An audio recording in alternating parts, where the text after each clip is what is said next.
Welcome into Can We Just Talk? Troy DiStevino, Austin DiStevino, Jacob Berg, Richie Welbrock, and Chris Sakonis joining us this week. Chris, the current sports director from WRSU, so we're thrilled to have him joining us today. Again, as a WRSU spinoff, we're privileged to have multiple WRSU fellows here now. Where, again, this is Can We Just Talk? Doesn't matter if you live under a rock. We'll fill you in on what you missed from this past week's biggest events, stories, and developments in a nice, casual conversation. On the docket for today, we got a jam-packed show. We've got a Brazilian senator stuffing his undies with cash. We've got the latest Apple event, big releases on that one. The Lakers taking home their 17th championship. Sea levels rising in Florida, causing housing prices to drop. Tobacco as a lifesaver, kind of weird to hear. And then King Julian from Madagascar, or the Penguins of Madagascar, in this case his name's Maki, makes a break from a zoo. So we've got a jam-packed show. Let's get into it.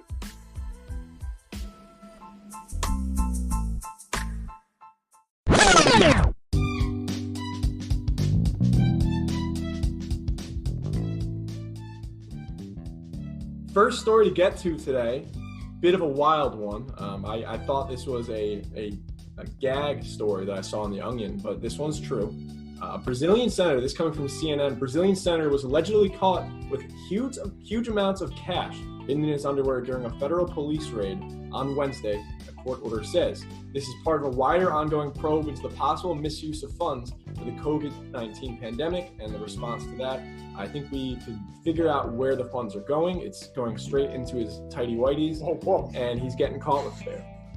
Again, Senator Chico Rodriguez, who represents the state of Roraima in the federal Senate, confirmed that the raid took place in his home in Boa Vista, the capital of Roraima. He has denied any wrongdoing, but he has not denied the fact that the cash was in his underwear. This one is wild. It does not sound real. Your initial thoughts, guys? I think this is, my first question is, what type of underwear was he wearing? Boxers, boxer briefs, tidy whities, Homer Simpson style? Does anyone know the popular style of Brazilian underwear? Yes. I think it's I'm it's slim. Briefs. Look up no, a it's picture of briefs. Neymar. I don't know. Last time I was there, That's true. all the guys I were with were wearing briefs. So, definitely. if there's a way, if you just want a quicker way than saying, hey, I'm guilty of something, shoving money down your underwear as you're being raided is just a better way to do that. I'll tell you what, money is seen as like a dirty thing, right? You don't want to have cash. If you're touching cash all the time, you're gonna have to wash your hands. I can see why now. But my main question for you guys is, what do you think is dirtier? Like him after putting that money down his underpants, or that money after being there? It adds like a new meaning to the idea of laundering. That's a good one, Troy.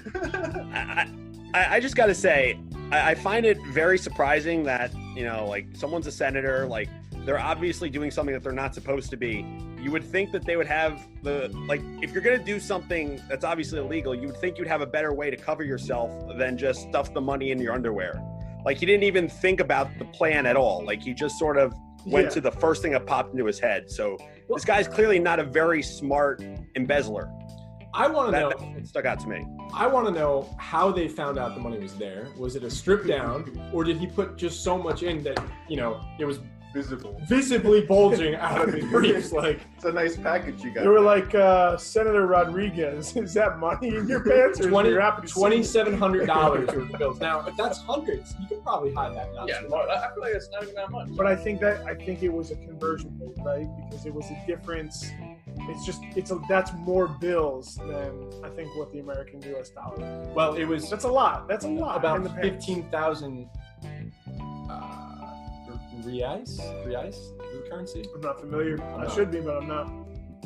Have you ever had 15,000 reais stuffed down your pants, Richie Welbrock? I mean, at one point, but but not during a raid. No, not during a raid. I would never do it during a raid. That's legally. That's disgusting. No, I would never do that. That was a great joke. New meaning to laundering money. Gosh, Troy, you're a wizard with words, my friend. On that one. This is his quote coming after the raid. He said, "I will prove that I don't have any and that I didn't have anything to do with any wrongdoing," he wrote. Happened to be there. I forgot my wallet today. So he's not denying that the money was in his pants or in his underwear. He's denying that he did nothing wrong. But like you said, Austin, there's really no bigger sign than you're doing something wrong than when you stuff money where it shouldn't be. It's like that age-old saying. Wearing an Ed Hardy shirt is just a really easy way to say, hey, I drive a Hummer. Just as stuffing money down your underwear is a really easy way to say, hey, I'm doing something I probably shouldn't do. So coming from Rodriguez, he suggested that the search was an attempt to tarnish his reputation. He said in quotes, I had my home invaded for just doing my job as a part of Parliament. Bring resources to fight COVID-19 for the state's health department, he wrote. So that means either he always has money stuffed in his pants and he's just constantly ready for something like that to happen, or he heard people coming in and he was able to get $2,700 worth into his pants before they finally got to him. That's probably how they caught it. They probably realized there was money in his pants because he had cash in hand, stuffing it down. But yeah, not a good look for him. I mean, he's proving that he did nothing wrong. He's saying he was just doing his job. Trying to prove. Yeah, not a good look. I mean, there's really no reason to hide your cash unless there's something really seriously wrong with it. And if you are going to hide the cash, I think there's better ways to do so than stuffing it down your pants.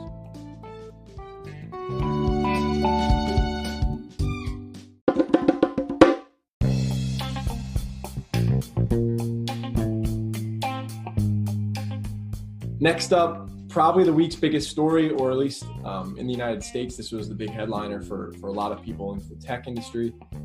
Apple had their event of the year. They have a couple events throughout the year, but this is the biggest one by far. It's the iPhone release. And this one coming, the iPhone 12 release. So it's official. This one coming from Tom's Guide. They have all the insight, all the recap of what happened. They're claiming it's one of the most significant smartphones Apple's ever made, not for the reasons we usually find, bigger screens and such like that. This one, the latest iPhone range, brings 5G connectivity to the iPhone for the first time ever. So it comes with its blazing A14 Bionic chip. That's just an update from the A13 Bionic chip, and rich Super Retina XDR displays.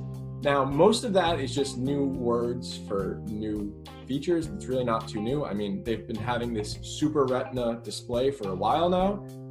I think that was a phrase they started using when they came out with the iPhone X. And then since, I think, the iPhone X as well, it's been the Bionic chip, the A14, the A13, the A12, the A11. That's been the constant update. The biggest news being the capability for 5G connectivity. Aside from the iPhone, they had the new iPhone, which is, aside from the 12, the iPhone 12 mini. So they're claiming it packs all the same features as the iPhone 12, but within a compact design that offers 5.4-inch OLED display into a sleek chassis that's even smaller than this year's iPhone SE. So this is comparable to the iPhone 8 and 7 sizes. So they really shrunk it down. It's a pure screen. And the biggest takeaway from these iPhones is people are calling it like a remix because it looks like the iPhone 5 and the iPhone 11 have a child together. It looks like a box again. It's not just, circular or round on the edges. I mean, I think it looks really cool, but to be honest, this is my opinion when it comes to it. And I'm a huge Apple fan. I've been getting a new iPhone every year for the past 5 years at this point because they usually add something that I really want.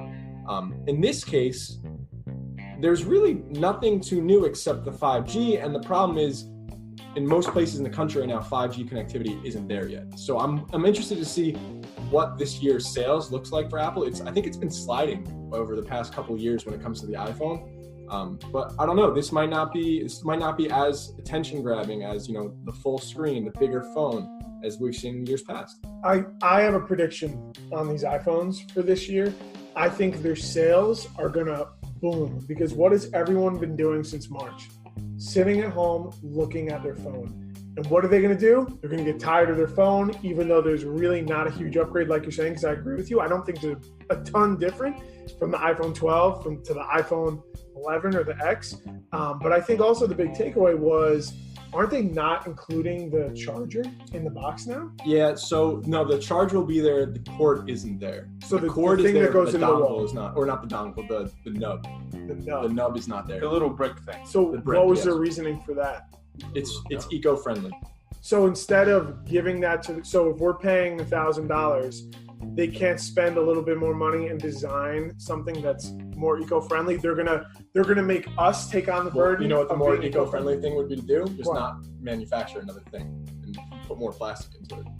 Plus, how many of those do you have laying around the house anyway? Not enough. I lose them all the time. Well, then Yeah, he'll that's stop true, losing actually. That's no, true. but I'm saying, like, why can't they just spend time making a more eco-friendly version rather than just making us bear that burden? Well, but really, the more eco-friendly thing they can do is make their phones last longer. So that way you don't have to upgrade one every year, every 2 years. Like, that would be the actual eco-friendly thing they could do. But to be honest, Apple is kind of like a cult. I mean, I think that there are a certain number Coming of from users. an Android fan. There are a certain number of users who will buy an iPhone every year, no matter what they put out. Look, I'm just saying, when you record a video on an Android and you send it to someone else, it looks like someone took a video on their Nintendo DS. But when you send it to someone who Who's has an sending Android, videos? yeah, but only It's- 1 in 400 people have an Android. Well, and there's actually more Android phones than iPhones.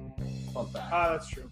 Chris, you're an Android user. We all make fun of you in our giant group chat of like 13 people. Oh, you make it because- green, Chris? Yeah, Chris is one of those people who makes it green. Yes, I make it green. So, what are your thoughts on the Apple then? Will you be getting an iPhone? No. I think, well, first off, in general, I don't really buy into the whole idea of getting a new phone every year, be it an iPhone or a Galaxy or whatever. I kind of get why Apple is hyping this up now. As you guys mentioned, people have been home on their phone all the time since March.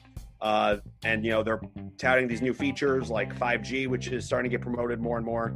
So I kind of see an opportunity, as some of you mentioned, for Apple to really see their sales skyrocket.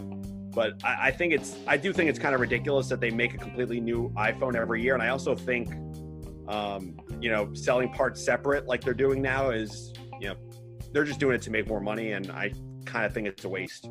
Chris, I don't think you're alone. I mean, it's kind of a generational thing. The senior citizen community is with you. They think getting a new iPhone every year is a bad idea. I mean, my grandmother, I think she had an iPhone, I think 7 for a while, but it's just different.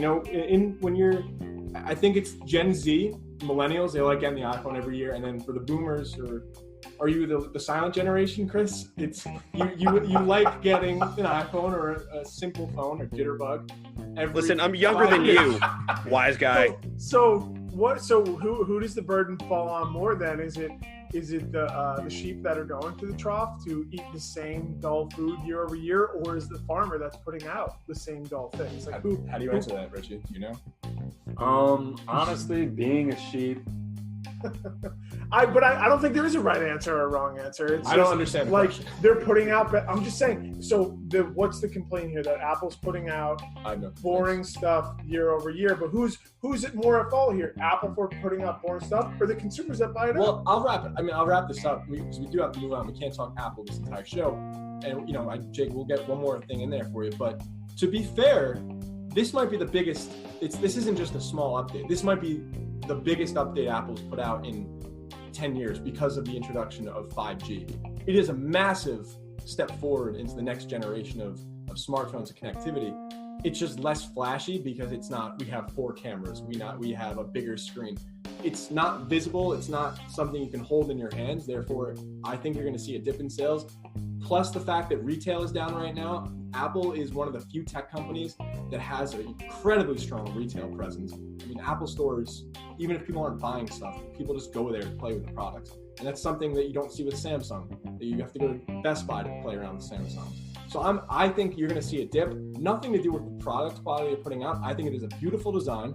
I just think the new creation they made is not tangible. It cannot be held in your hands. And that's why you're going to see a dip. A year from now, when the next phone comes out and 5G is also there and the connectivity is more prevalent in this country, I think you're going to see sales explode. I just wanted to give one last point here. I wanted to give some credit, try to defend my guy Chris over here a little bit. I would say that I'm pretty agnostic here. I don't really care which phone I'm getting. I can admit that, Apple tends to have the nicer looking product, definitely has a really strong ecosystem with its users, but I will agree with Chris that I think that 1 year is not enough to get out of an $800 cell phone. I'm going to need at least 2.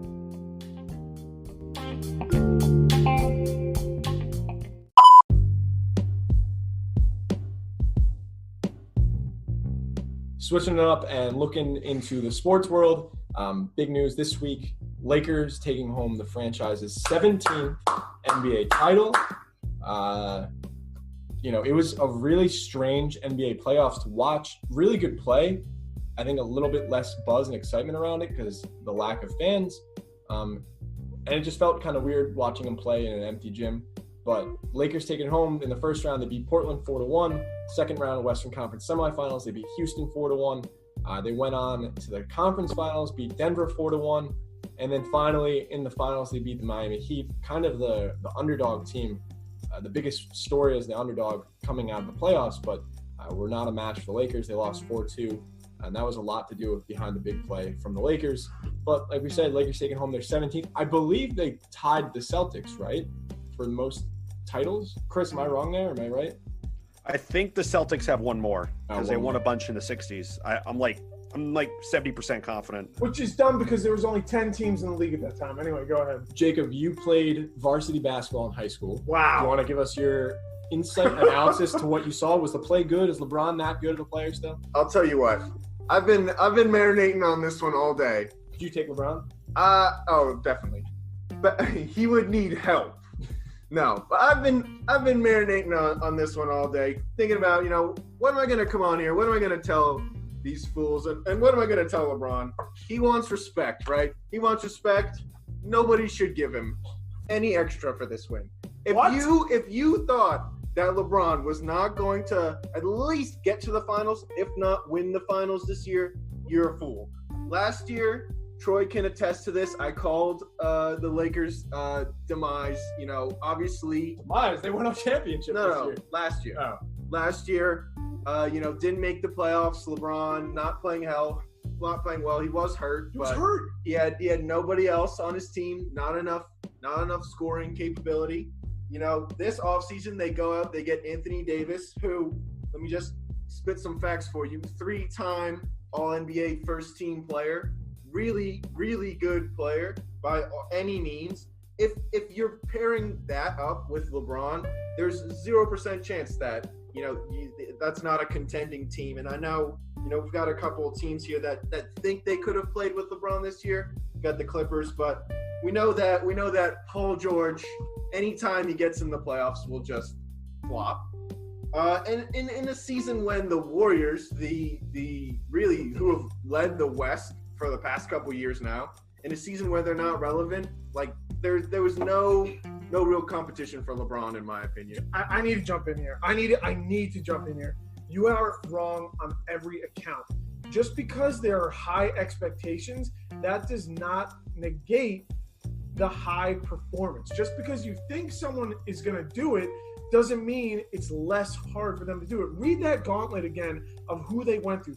Portland Trailblazers. They went through the Houston Rockets. No, CJ McCollum is a formidable opponent. They went through the Houston Rockets. Then they went through the Denver Nuggets and just that big Gumby guy that bleeds from his arms all the time. And then they go through the Clippers, okay? They don't go they don't. Well, they didn't have to because they were already better. And then you could say that Miami was the least of their opponents that they were going to face. And I don't even know why I'm cheering for them because I was rooting for Miami because I've been a Heat lifer for my entire life.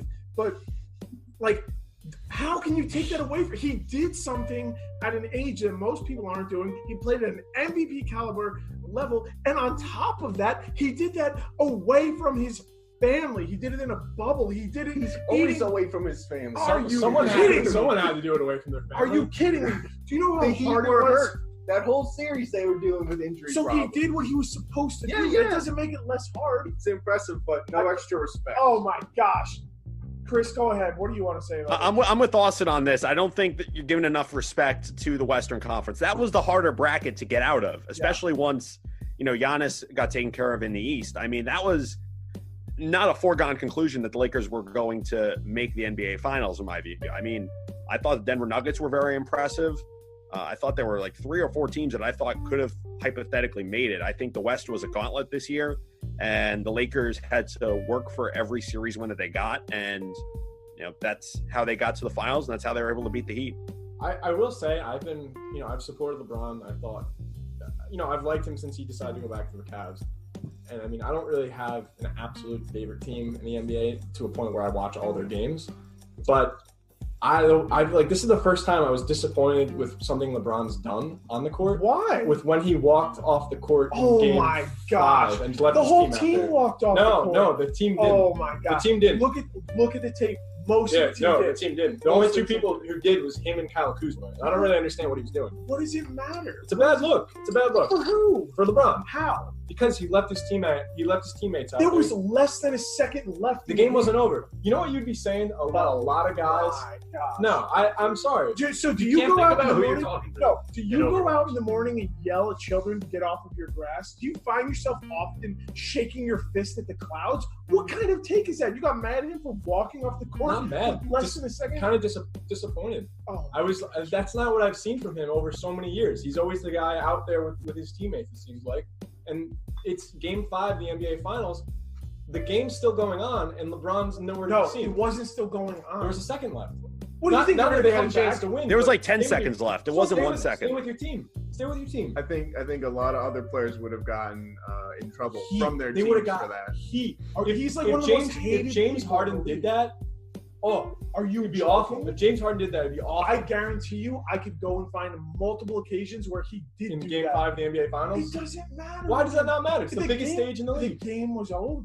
There was still how many seconds left, Chris? You could put a spin. It was on like 10 seconds. It was not 1 second. It was- No one would be it's making a not- big it's deal not over it if it was good. 1 It's second. irrelevant. It's not a good look. And So why- either way, It's not relevant. We're talking about it. you have to stay to meet with your team, shake hands with the other team, Keep their The chins up. locker room was 100 feet away. How do you know he didn't go in the locker room and give them a pep talk? Because I'm pretty sure they came out the next night and won. Keep their chins out.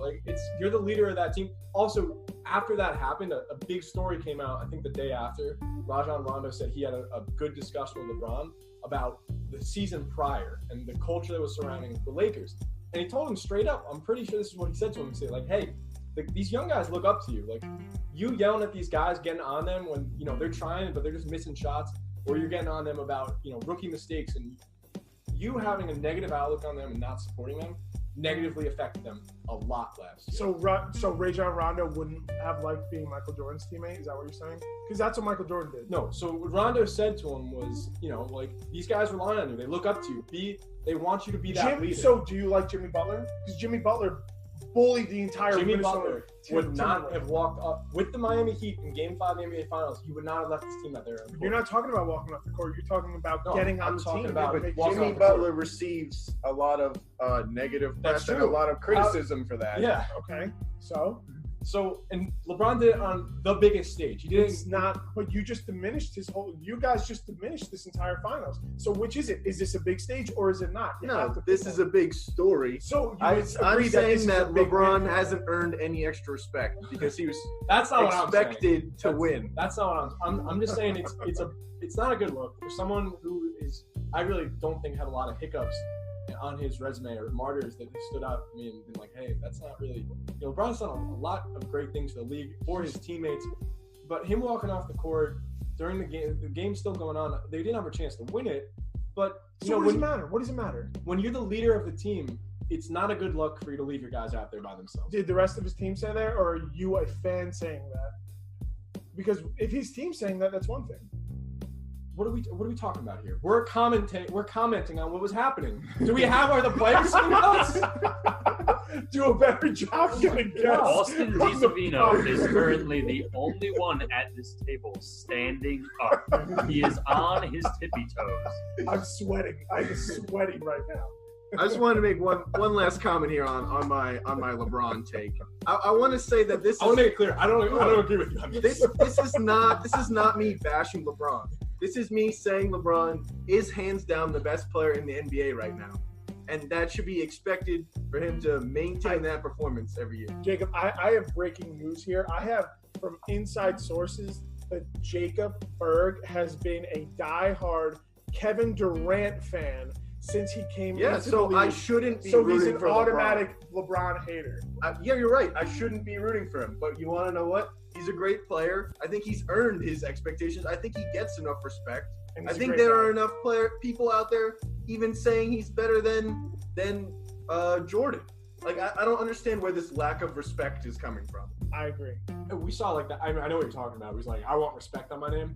That was like prior to last season, or I guess it was after last season. He should be MVP every year. There was like one commentator who said something, and he kind of took that to heart. And he's like, I'm going to keep saying that until I get my respect back. So everyone had respect for him, but he was using what one person said about him I think it was on Instagram like a year and a half ago. And he's like, all right, I'm using that as fuel. And he kind of just went with that mantra of, I want my respect. I earn my respect. I take it. No one was actually like, he's not good in the NBA. I think you've said this before, Troy. Look at the teams when LeBron leaves, and then look at the teams when like Michael left. The Bulls went to the conference finals. Every team LeBron has left has failed to make the playoffs the following year. Exactly. So he should be MVP every year. Certainly. And I'm not even like a LeBron lover. I just respect him. Richie, do you have any thoughts? I mean, you were glued to the TV for this series, right? This guy, he stood up the whole honestly, series. I was standing, I was sitting, I was prone for a little bit. Every now and again, I hit him with that Y-way flash, insta-cancel. You guys know that. Ladder stall, 360, Nas, of course. And I'll say, he's pretty good at basketball, but I've seen Jacob play, and I don't think he could stand a chance, frankly. I think Jacob would mop the floor with him. Jacob, thoughts? Honestly, I think during this whole series, Richie was a little bit more concerned that Kyle Kuzma's ex-girlfriend started dating Tyler Hero. Tyler Hero's got that. I was talking about it. That was upsetting for me. Which Kardashian or which Jenner is it? I don't think Hero's dating a Jenner. Whoa, wait, why are we talking for D'Angelo Russell? Who is? No, that's different. Oh, it's different. What was her name? Was it Kylie? I don't one know of which them. one. One of them. I don't know. They're all the same. Chris, any final thoughts on the Oh, NBA they are. Finals? Well, I thought that whole thing about LeBron sort of having a chip on his shoulder was kind of interesting because it sort of reminded me of, and I don't know how many of you guys watch The Last Dance. It kind of reminded me of when Jordan would take everything personally and use that to motivate him. Yes. I kind of noticed a common theme between that and LeBron's comments there, and I thought that was kind of interesting. So to see LeBron with that chip on his shoulder, along with having a much better supporting cast around him, I think that goes a long way towards explaining how the Lakers were able to pull this off. After, I'll say this stat, and after the tragic events that surrounded Kobe Bryant's death, we should have all known that the Lakers were taking home a championship this year. Like, there was no way that fate was not going on their side and bringing them home a championship. And I know you're wrapping it up, so I'll wrap this up real quick. I think that's also an interesting aspect to look at with the rhetoric and the storyline behind this season. I'd encourage all of our podcast listeners to go check out the Whistleblower podcast just to think about how the NBA is operating around some of these decisions and pushing different storylines forward. And I know you're wrapping it up, but I'm going to wrap it up. I just would like to say we are not sponsored by the Whistleblower podcast. Thank you. And I would like to just add... All right, that's enough.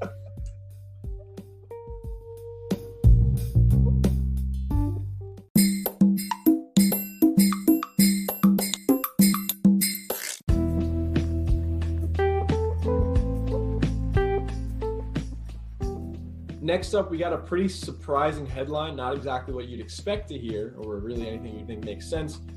This one coming from NPR. It's an update on the coronavirus crisis and a race for the vaccine. Tobacco plants are apparently contributing key ingredients for COVID-19 vaccine. Again, this one coming from NPR. They say historically tobacco plants are responsible for the share of illness and death. Now they may help control the COVID-19 pandemic. Two biotech companies are using the tobacco plant. I'm not going to even try to say the Latin word for it, as biofactories to produce a key protein from the coronavirus that can be used in a vaccine. Quote, this one coming from James Figler. There's obviously irony here. Again, he's the executive vice president for research and development for R.J. Reynolds Tobacco. Reynolds owns Kentucky Bioprocessing, one of the companies working on a COVID-19 vaccine from plants. He said, if you plan to be clinical about it, you could, but we tend to think of it as like, at the end of the day, the tobacco plant in and of itself is still just a plant. Vaccines work by tricking people's immune system into believing it's been exposed to a virus so it can fight the virus off if the real thing should ever turn up. So again, this comes from the article. There are various ways to do so. One is to introduce something that looks like a virus to the immune system, but it isn't infectious. That's the approach that Kentucky Bioprocessing has used.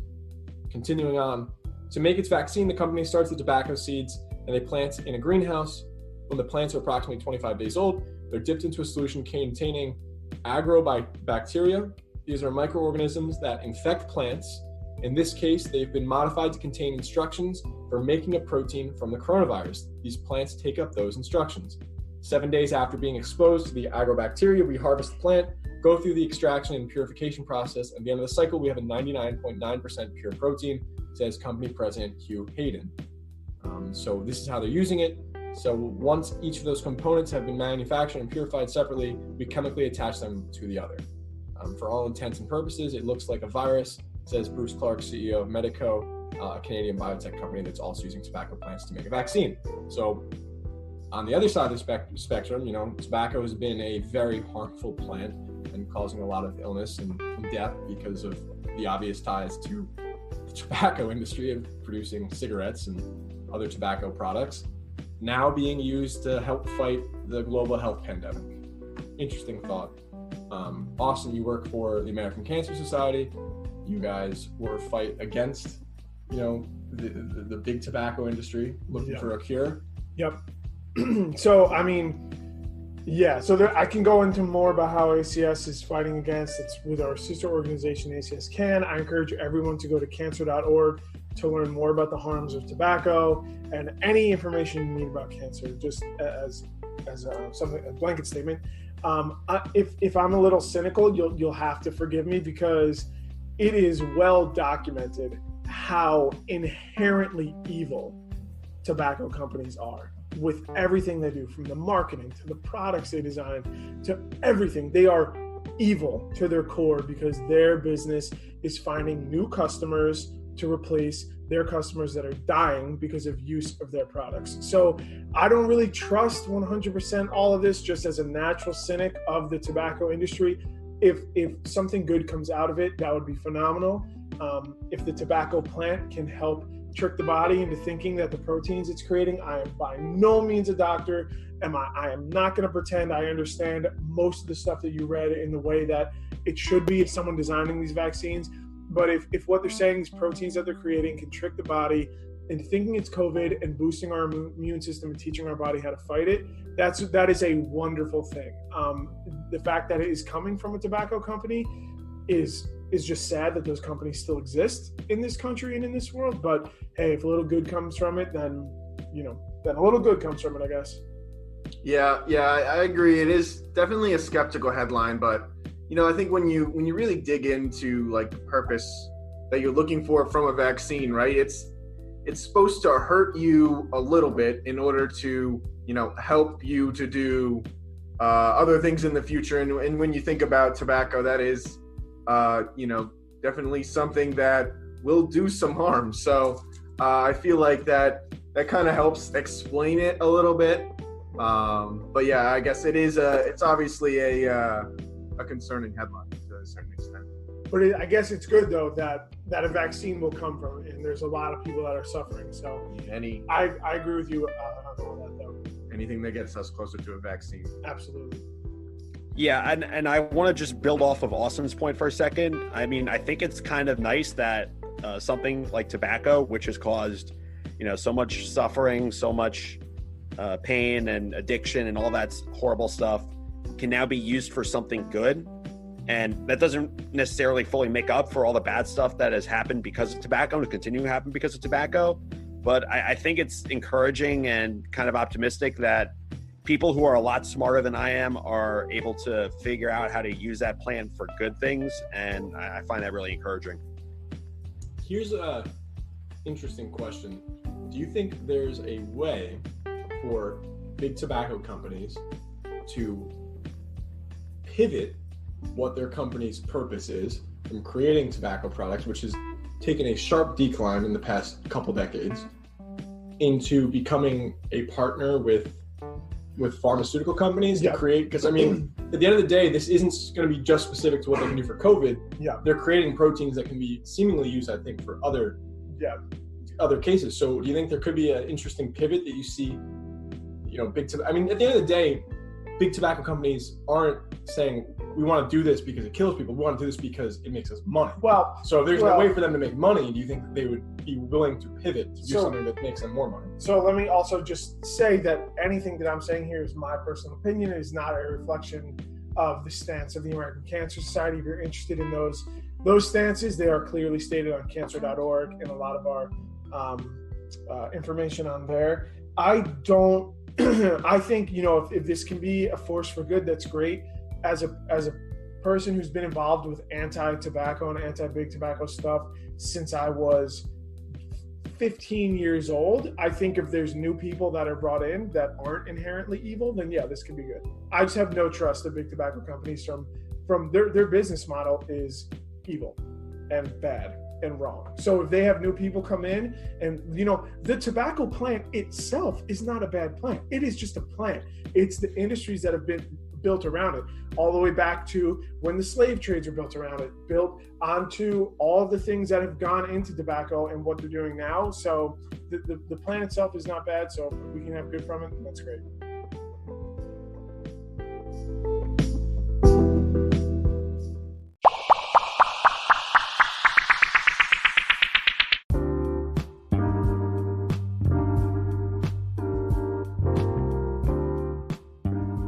Last thing we've got for you on this episode, a little more lighthearted. Not so lighthearted for the people from the San Francisco Zoo, but this one might sound familiar to you. It kind of sounds like to me when I read this, it was a spin-off of the Penguins of Madagascar movie, or TV shows, whatever they did with it. There is a lemur missing, possibly stolen from the San Francisco Zoo. So it could be stolen, or it could have made a break with the Penguins. We don't know. But an endangered 21-year-old lemur is missing and may have been stolen from the San Francisco Zoo on Tuesday night, according to officials. This one coming from NPR. The ring-tailed lemur named Maki is among the oldest of the primates housed in the zoo's Littman family lemur forest, which is home to 7 different species of lemurs. This quote now coming from a representative from the zoo. Actually, an executive vice president of the animal behavior and wellness at the zoo said, "We understand that lemurs are adorable animals, but Maki, that's the name of the lemur, not King Julian, is a highly endangered animal that requires special care. We are asking the public for help in his return." Again, that coming from Dr. Jason Waters, executive vice president of animal behavior and wellness at the zoo. As one of our oldest lemurs, Maki requires a specialized diet of the 19 lemurs here. He is 21 and a half years old. He is older than me and Richard, and yeah, just me and Richie. Watch it. Watch yourself, Troy. I almost said it.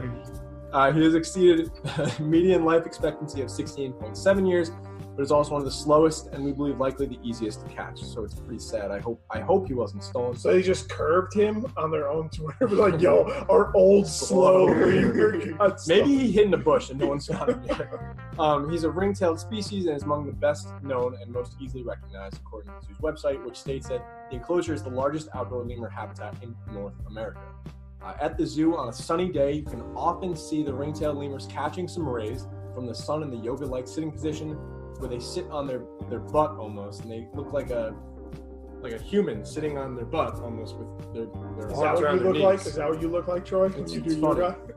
They sit with their arms outstretched and heads back to maximize sun exposure.